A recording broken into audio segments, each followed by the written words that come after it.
हम प्रभु परमेश्वर को धन्यवाद देते हैं आज की सुंदर सुबह के लिए। परमेश्वर का धन्यवाद करते हैं कि परमेश्वर ने आज की सुबह मुझे और आपको दी है कि हम परमेश्वर के पवित्र चरणों में आकर परमेश्वर की महिमा करें। आज 29 जुलाई है। परमेश्वर का धन्यवाद हो कि इस महीने के अंतिम क्षणों में हमें और परमेश्वर ने अभी तक हमारी अगुवाई की है और उसका हाथ हमारे साथ रहा, इसके लिए हम धन्यवाद देते हैं। परमेश्वर हर कदम पर हमारी अगुवाई करता है, हमारी मदद करता है, अपने हाथों में रखता है ताकि हम परमेश्वर के साथ आगे बढ़कर परमेश्वर की महिमा करें और जो प्रभु की योजना है उसको पूरा करें। परमेश्वर का धन्यवाद करते हैं कि आज का दिन उसने दिया है ताकि हम उसकी महिमा कर सकें। प्रियो, मैं आप सभी का स्वागत वेलकम करता हूँ living Christian movement fellowship ministry Jaipur Rajasthan में। प्रभु आप सबको बहुत बड़ी बरकत दे, आशीष दे ताकि आप आगे बढ़ते जाएं और जो परमेश्वर की योजना है उसको आप पूरा करें। परमेश्वर का हाथ आप पर, आपके पूरे परिवार पर रहे, ये हमारी दुआ है, ये हमारी प्रार्थना है कि आप जीवन में आगे बढ़कर परमेश्वर की महिमा करते चले जाएं। आज का जो मुख्य विषय है आश्चर्य कर्म। मेरे आपके जीवन में आश्चर्य कर्म होने चाहिए। परमेश्वर मुझसे और आपसे चाहता है और ये आश्चर्य कर्म कैसे होते हैं, चंगाई कैसे मिलती है।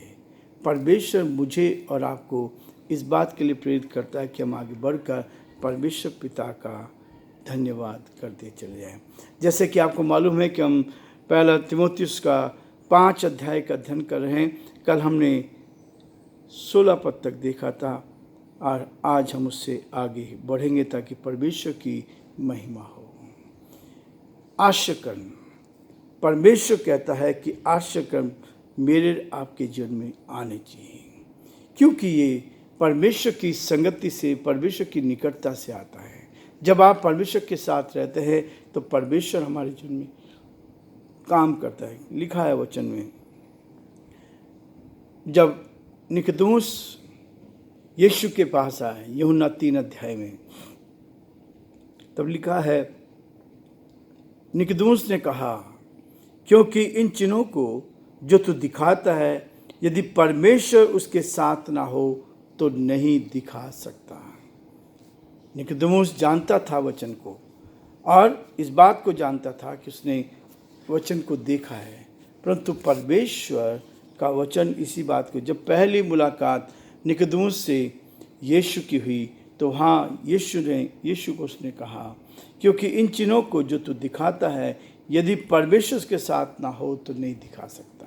हे गुरु कहता है वो, और उसने इस बात को रखा। फरीसी शास्त्रियों का सरदार था और उसने आके इस बात को कहा। आश्चर्य कर्म करने के लिए परमेश्वर की शक्ति की आवश्यकता है। परमेश्वर अपनी सामर्थ, अपनी शक्ति देना चाहता है ताकि हम उसकी सामर्थ को लेकर आगे बढ़ें। जो आश्चर्य कर्म होते हैं वो परमेश्वर आज मेरे और आपके जीवन में इसलिए करता है यदि आप अंदर से शुद्ध हैं, पवित्र हैं। तब यीशु मसीह ने निकोदेमुस को कहा था, यदि मनुष्य नए सिरे से न जन्मे तो परमेश्वर का राज्य देख नहीं सकता।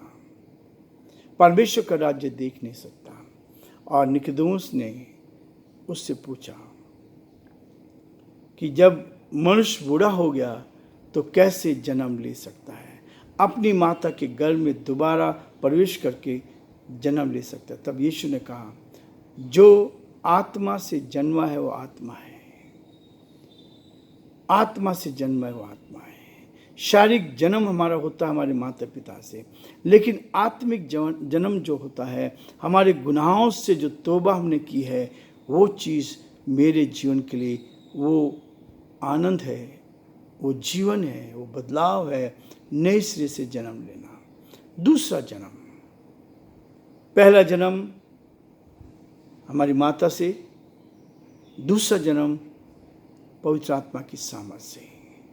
जिस दिन मैंने अपने गुनाहों से तौबा करी 28 सितंबर 1980 को, 45 साल पहले अपने जीवन को मैंने प्रभु के हाथों में सौंपा। मैंने मेरे गुनाहों से तौबा करी और जब मैंने तौबा करी तो मेरी आंखों से आंसू निकल रहे थे। मैं घुटनों के ऊपर था परमेश्वर का धन्यवाद कि वो 28 सितंबर 1980 आज तक मेरी आंखों से अलग नहीं हुआ। यह है वो जीवन जिसने एक बार जन्म लिया वो 2 बार मरेगा, और जिसने 2 बार जन्म लिया वो केवल 1 बार मरेगा।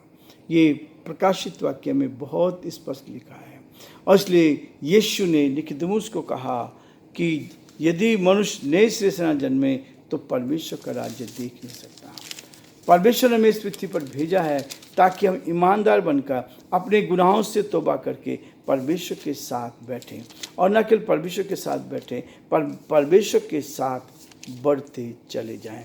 आज जो परमेश्वर चाहता है वैसा जीवन हम जिए। 2 बार लिखा है इसमें वचन में, प्रकाशित वाक्य 20 अध्याय और उसके 6 पद में कहता है, धन्य और पवित्र है जो इस पहले पुनरुत्थान का भागी है, ऐसों पर दूसरी मृत्यु का कुछ अधिकार नहीं, पर वे परमेश्वर मसीह के याजक होंगे और उसके साथ 1000 वर्ष तक राज्य करेंगे। इसी में परमेश्वर कहता है आगे 20 अध्याय का 14 पद कहता है, मृत्यु अधोलोक आग की झील में डाले गए, और आग की झील दूसरी मृत्यु है। जिस किसी का नाम जीवन की पुस्तक में लिखा हुआ ना हुआ वह आग की झील में डाला गया। आश्चर्य कम करने के लिए पवित्रता चाहिए। आश्चर्य कम करने के लिए मेरी आत्मा को शुद्ध होना चाहिए। परमेश्वर की आत्मा मेरे अंदर है तो परमेश्वर मुझे और आपको इसके लिए आशीष और बरकत देता है, और तब आश्चर्य कम शुरू होते हैं। परमेश्वर अपनी सामर्थ को प्रकट करता है। यीशु मसीह ने संसार में आकर इतने आश्चर्य कर्म किए, और ऐसा लिखा है, बाइबल कहती है कि यदि वो सारे आश्चर्य कर्म लिखे जाते तो इस पृथ्वी पर ये पुस्तक ना समाती। केवल 3.5 वर्ष की सेवकाई में 3.5 साल में यीशु ने वो किया जो कोई नहीं कर पाया। इसलिए प्रियो, परमेश्वर का वचन इसी बात को कहता है कि जब हम परमेश्वर के साथ बैठते हैं, आश्चर्य कम करने के लिए परमेश्वर की शक्ति की आवश्यकता है। और इसलिए प्रभु ने निकोदेमुस को बोला था इस बात के लिए। आज मेरे और आपके सामने भी ये स्थिति है कि हम जो आश्चर्य कम करते हैं कैसे करते हैं, कहाँ से पावर आती है? ये पावर है जो विश्वास करने के द्वारा सीखनी पड़ती है, उसके आत्मा हमें मिलती है। और जब उसके आत्मा से हमारा हृदय धुलता है, साफ होता है, अंदर से साफ है, तो हमारा रिश्ता प्रभु के साथ हो जाता है। इसलिए प्रियो, मैं 1 तीमुथियुस का 5 अध्याय उसके 17 पद से आपके सामने पढ़ूंगा। जो प्राचीन अच्छा प्रबंध करते हैं, विशेष करके वे जो वचन सुनाने और सिखाने में परिश्रम करते हैं, 2 गुने आदर के योग्य समझे जाएं, क्योंकि पवित्र शास्त्र कहता है, दावने वाले बैल का मुंह न बांधना, क्योंकि मजदूर अपनी मजदूरी का हकदार है। 19 पद, कोई दोष किसी प्राचीन पर लगाए जाए तो बिना 2 या 3 गवाहों के उसको ना सुने। पाप करने वालों को सबके सामने समझा दे, ताकि और लोग भी डरें। परमेश्वर और मसीह यीशु और चुने हुए स्वर्गदूतों को उपस्थित जानकर मैं तुम्हें चेतावनी देता हूँ कि तुम मन खोलकर इन बातों को माना कर, और कोई काम पक्षपात से ना करना, किसी पर शीघ्र हाथ ना रखना, और दूसरों के पापों के में भागी ना होना, अपने आप को पवित्र बनाए रखना। बिना पवित्रता के हम आश्चर्य कम नहीं कर सकते। पक्षपात नहीं करना है, पक्षपात नहीं, किसी पर शीघ्र हाथ नहीं रखना है, और दूसरों के पापों में भागी नहीं होना है। दूसरों के पाप में भागी नहीं होना है। अपने आप को पवित्र रख, अपने आप को पवित्र रख। परमेश्वर मुझे और आपको पवित्रता का जीवन देना चाहता है, ताकि हम पवित्रता के साथ प्रभु के साथ आगे बढ़ते जाएं। और परमेश्वर चाहता है कि आश्रय कम जो आप करना चाहते हैं तो परमेश्वर की शक्ति से होता है। परमेश्वर की आत्मा आपके अंदर डेवलप होती है, परमेश्वर की आत्मा आप में दिन ब दिन बढ़ती है, और जब आप बढ़ते हैं तो आत्मिक दृष्टि से मजबूत होकर संसार में तो रहते हैं लेकिन संसार की बातों से प्यार नहीं करते हैं। परमेश्वर मुझे आपको संसार में ऐसा एक भक्त बनाना चाहता है ताकि आप दूसरों के लिए आशीष का कारण बन सकें। आश्चर्यजनक बातें, भजन संहिता उसका 78 में 12 पद में लिखा है। ये सारे आश्चर्य का हमारे जीवन में होने चाहिए। किसके लिए? परमेश्वर की ओर से। आश्चर्यजनक कार्य परमेश्वर चाहता है कि ये तब होगा जब आप अंदर से शुद्ध होंगे। परमेश्वर की आत्मा आपको प्रेरित करेगी ताकि आप आगे बढ़ें। अद्भुत चिन्ह और चमत्कार आपके द्वारा होंगे। इसलिए परमेश्वर यिर्मयाह को कहता है उसके 32 अध्याय में और उसके 21 पद में कहता है, तू अपनी प्रजा इज़राइल को मिस्र देश में से चिन्हों और चमत्कारों और सामर्थ ही हाथ और बढ़ाई हुई भुजा के द्वारा और बड़े भयानक कामों के साथ निकाल लाया है। मूसा को परमेश्वर ने इस बात को बताया। परमेश्वर आश्चर्य कम करने वाला परमेश्वर है, अद्भुत काम करने वाला है। परमेश्वर की शक्ति से ये होता है, हमारी ताकत से नहीं, हमारी बुद्धि से नहीं, लेकिन परमेश्वर की ताकत से इसको हम कर सकते हैं।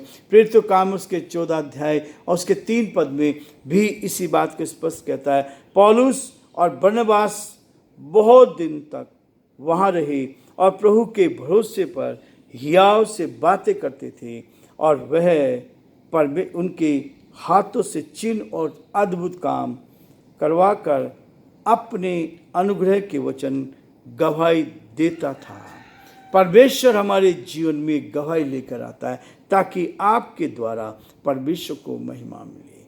यीशु मसीह की शक्ति से हम अपनी ताकत से आशा कम नहीं कर सकते, लेकिन प्रभु की शक्ति से इन सब बात को कम कर सकते हैं। इसलिए परमेश्वर का वचन कहता है, जो पाप करता है वो स्वर्ग के राज्य का वारिस नहीं हो सकता, वो आशा कम नहीं कर सकता। इसलिए आशा कम वो करता है जो वास्तव में पवित्र जीवन जीता है, प्रभु के साथ पवित्रता का जीवन जीता है। प्रियो, परमेश्वर चाहता है कि हम संसार में रहते हुए बड़े बड़े चमत्कार करें, काम करें और परमेश्वर की महिमा करें और परमेश्वर के नाम को धन्य कह सकें। प्रभु आप सबको बहुत आशीष दे। आज हम ये रुकना चाहते हैं, कल फिर आगे बढ़ेंगे ताकि हम जीवन में आगे बढ़कर परमेश्वर की महिमा करें। प्रभु आप सबको बहुत बड़ी बरकत दे, आशीष दे।